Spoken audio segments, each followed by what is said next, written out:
The earth is now pulsating at a rate that coincides with the name of God. If you see the video just before this one, the earth pulsates every 26 seconds, and the geologists can't understand why, and they can't agree as to why that happens. Well, the earth is now pulsating at a rate that coincides with the name of God. Tremble, O earth, at the presence of Hashem, at the presence of the God of Yaakov. Psalm 114:7. 60 years ago, scientists discovered the earth was pulsating, but they didn't know what caused the microsystem events. When presented with the mystery, rabbis all recognized that the 26-second phenomenon is the earth dancing out, praising for its creator. Microseisms, 26-second pulses of unknown origins, and as we said in the video before this one, scientists revisiting the mystery that was first discovered in 1962 by a researcher named Jack Oliver, then at the Lamont Doherty Geological Observatory, in a research paper first published in Geoscience World.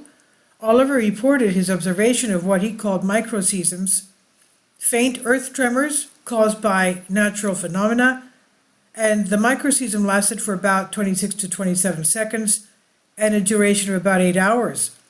They were detected by seismographs around the world and seemed to originate in the southern or equatorial Atlantic Ocean, and that it was stronger in the northern hemisphere's summer months. Oliver was puzzled and unable to determine the cause of the microseisms, suggesting they were generally generated by dispersed ocean waves striking the coast off the Gulf of Guinea. And the second hypothesis suggests that microseisms were a form of harmonic tremor associated with magnetic activity beneath the South Atlantic Ocean. The mystery remained, and scientists ignored the microseism until 1980, when Gary Holcomb, the geologist with the U.S. Geological Survey, discovered they are strongest during storms, and this was studied once again in 2006 in Geophysical Research Letters. But the cause is still a mystery.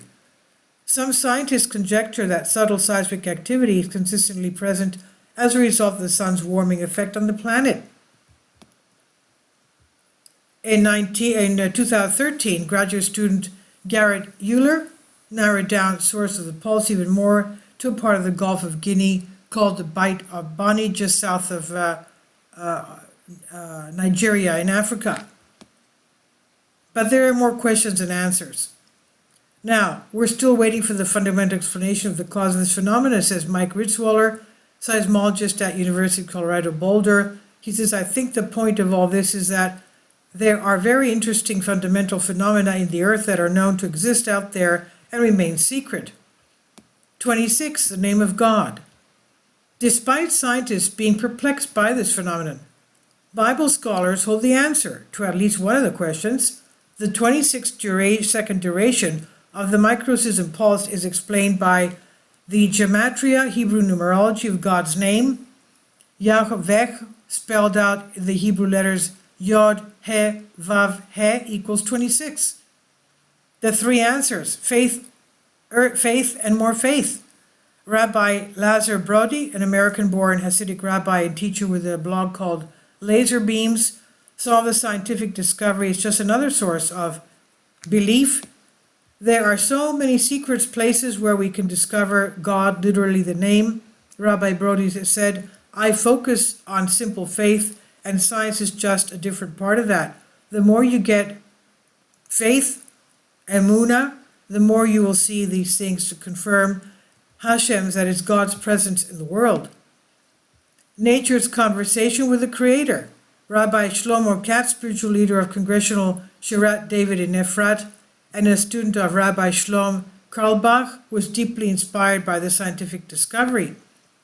It's very consoling, Rabbi Katz says. In these last stages before the final redemption, it's clearly important to be in tune, even literally, with the planet, being religious, being close to God, in much more than just what goes on in church or synagogue or what you read in a book. We need to be sensitive to the quest to nature to see how the entire world fits into God's plan. Science and nature have to be part of our conversation with God. God could have made the world in an infinite number of ways, but here we see that every detail is for His glory, Rabbi Katz said. Mountains Dancing for the Creator. Rabbi Shaul Judelman, former director of Ecology Bet Midrash, a religious study group focused on environment, as it is treated in classical Jewish sources, cited biblical source that what he called the earth dancing for Hashem, for God. What alarmed you, O sea, that you fled? Yarden, that you ran backwards, mountains that you skipped like lambs, and hills like sheep. Tremble, O earth, at the presence of Hashem, at the presence of God of Yaakov. Psalm 114, 5-7. The sages were careful observers of nature, and that was where they discovered God. Rabbi Judelman said, they were very much in the world. Back then, that was science, observing nature and trying to understand it. There was no conflict between faith and science. Absolutely the opposite. They complemented each other, delving into the world, nature, and how it works, relieving more of God. But we have fallen into a space where we think that we have to destroy science to protect faith, or destroy faith to advance science. That isn't so, and in fact, we need both sides in order to grow and move towards Gula. And this is on Israel 135 News. Very interesting, isn't it? It's the gematria of God's name, 26. Amazing. Please leave your comments, and thank you for your support. This is on Israel 135, and I'll leave a link below for you. Thank you. Please support my Patreon account. The daily posts are 5 videos daily, and they are totally different from what I have on my YouTube channel. Thank you so much for your support, and that you find all my content so interesting. You'll find the Patreon account details in the description box below.